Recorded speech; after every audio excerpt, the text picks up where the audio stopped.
Assalamualaikum warahmatullahi wabarakatuh. Bapak Ibu, hari ini saya akan menyampaikan tentang 5 fase perdagangan ya. Sebagaimana diketahui, saya orang Islam, nabi saya ya ada hadis yang meskipun belum terbukti sahih tapi sudah terbukti selama sekian ratus tahun itu benar, yaitu 9. Jadi Nabi mengatakan berdaganglah karena 9 dari 10 pintu rezeki itu berasal dari perdagangan, gitu ya.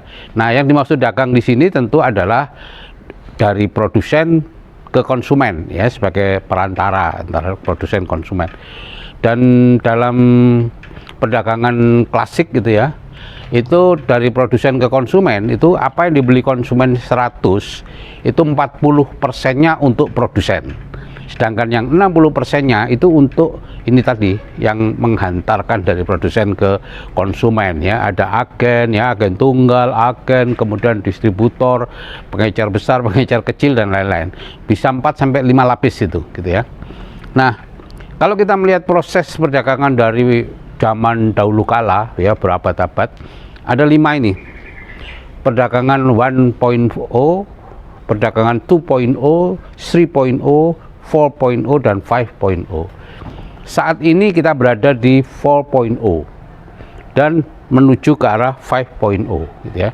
Jadi perdagangan 1.0 itu adalah perdagangan yang ya sejak zaman dulu ya. Jadi para pedagang itu membawa barang-barang dari satu negara ke negara lain, kemudian langsung membuka pasar di situ, mungkin di pantai, di mana gitu ya. Ada yang bawanya pakai kapal, ada yang bawanya pakai semacam kafilah gitu ya. Nah, kafilah kuda, onta dan lain-lain ya, tergantung daerahnya ya. Kemudian dari situ nanti mungkin juga ada pedagang-pedagang yang masuk lagi ya, mengambil masuk ke wilayah-wilayah yang lebih tersebar lagi ya. Itulah perdagangan 1.0 ya, dimana pedagangnya yang mendatangi konsumen gitu ya. Pedagang keliling lah, tapi dalam skala besar, sedang, dan ada yang skala kecil ya. Ini berlangsung berabad-abad. Nabi saya, Nabi Muhammad SAW itu melakukan konsep ini, perdagangan 1.0. Nah, kemudian seiring berjalannya waktu, para penduduk lokal itu ada yang kemudian juga melakukan perdagangan ya, artinya menetap perdagangannya, pedagangnya menetap ya. 2.0 itu pedagangnya menetap sudah, konsumen yang datang. Dan biasanya konsumen tidak punya banyak pilihan ya, datang ke toko tanya ini ada apa enggak, ini ada apa enggak, ini ada apa enggak, sabun ini ada enggak, misalnya merek tertentu, kemudian nggak ada, adanya merek ini, biasanya ya mau aja gitu ya, terpaksa beli ya, karena mungkin pedagang lain, toko lain agak jauh dan sebagainya. Nah, itu perdagangan 2.0 atau pedagang tradisional ya, itu mulai dari toko yang kecil, peracangan, sampai toko yang sangat besar. Kemudian perdagangan mulai berubah lagi gitu ya, mulai berubah lagi di mana konsumen itu menjadi lebih bisa memilih-milih. Ya, kalau tadinya konsumen masuk toko tanya-tanya, sekarang konsumen tidak usah tanya, lihat-lihat aja apa yang ada di toko itu. Yaitu perdagangan 3.0. Inilah yang disebut sebagai, ada yang pasar swalayan, toko swalayan gitu ya. Mall-mall seperti ini. Jadi pedagang itu, toko itu memajang barangnya dan kita bisa memilih ya. Kita bisa jalan memilih, baru setelah dapat yang kita pilih baru kita menghubungi customer service-nya ya, pelayannya. Jadi di sini lebih banyak konsumen, lebih punya hak untuk memilih. Dan pedagang harus bisa menyediakan pilihan yang banyak. Semakin banyak pilihannya sehingga menjadi one stop market gitu ya. Maka pedagang tadi akan semakin laris, semakin banyak dikunjungi orang gitu ya. Dan mulailah lahir toko-toko swalayan kecil-kecil gitu ya. Maaf saya menyebut merek, Indomart, Alfamart, kemudian ya banyak lagi lah gitu ya. Nah, dengan munculnya 3.0 ada 2.0 yang mulai ada yang bangkrut dan lain-lain ya. dan mereka harus mulai mendekati 3.0 ini, mendekati pasar toko-toko swalayan. Nah, kemudian berkembang lagi 4.0, yaitu konsumen bisa memilih dari ini rumah gitu ya. Kita tinggal pakai gadget aja, pakai HP, pesan barang ini, pesan barang itu, dan posisi penjual semakin lemah karena persaingan begitu bebas.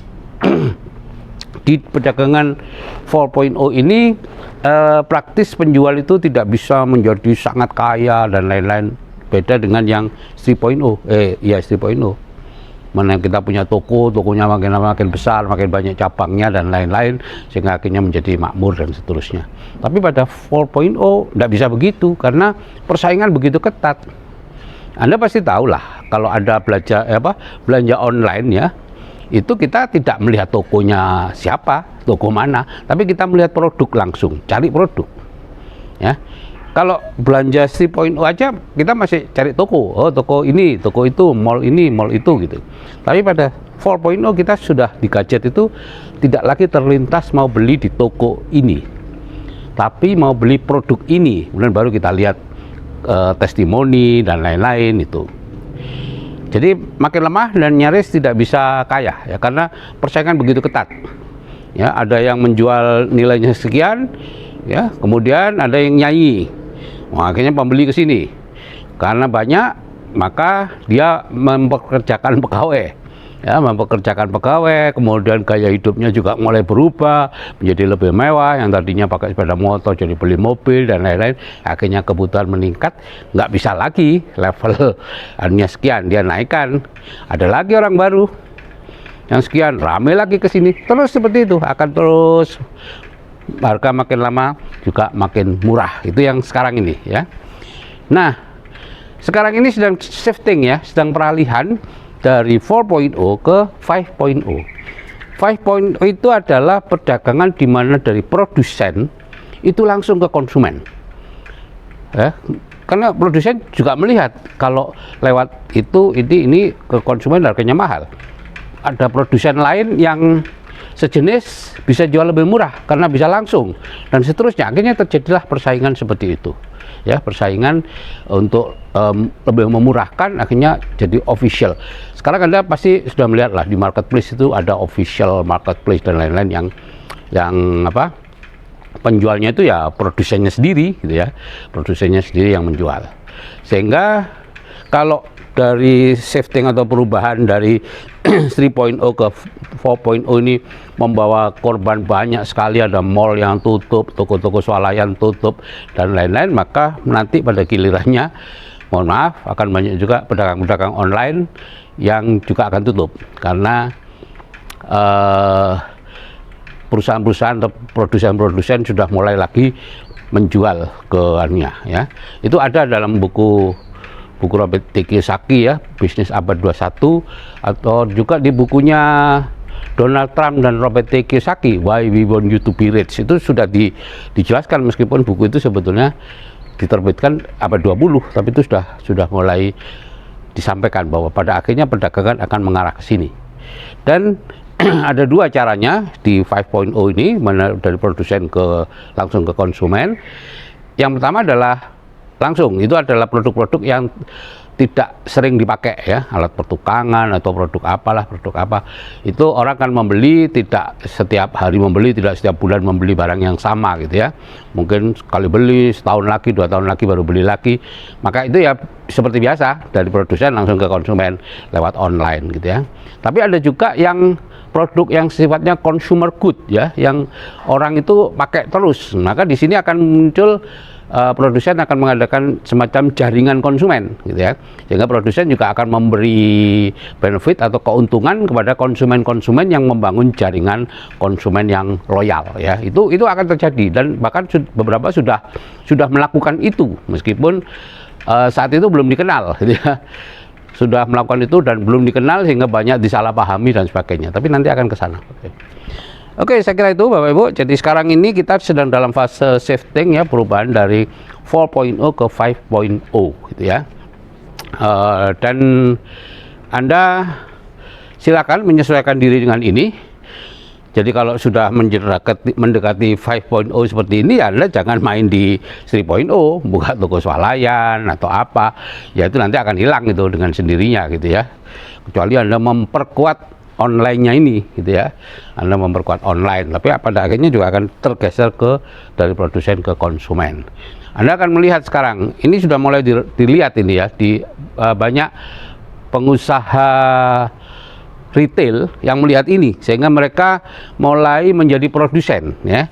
Kalau Anda lihat di salah satu mart yang terkenal itu mereka sudah memproduksi sendiri tuh barang-barangnya. Anda lihat sendiri tuh, sudah bukan lagi buatan produksi perusahaan lain, tapi produksi sendiri. Jadi sudah mulai di sini nih, dia sudah mulai menggeser ke sini, dia memproduksi sendiri, menjual sendiri gitu ya. Dan mungkin dia akan memperkuat online-nya gitu ya. Oke, saya kira itu Bapak Ibu yang bisa saya sampaikan tentang 5 fase perdagangan, sehingga kalau Anda melihat bahwa kok ada penurunan dari banyak toko yang bubar dan lain-lain, mungkin daya beli masyarakat merosot, enggak Bapak Ibu, itu masalah shifting aja, perpindahan dari cara kita membeli produk, cara seseorang menawarkan produknya gitu ya. Jadi Anda silakan menyesuaikan diri di sini. Oke, saya kira itu yang bisa saya sampaikan. Terima kasih. Wassalamualaikum warahmatullahi wabarakatuh.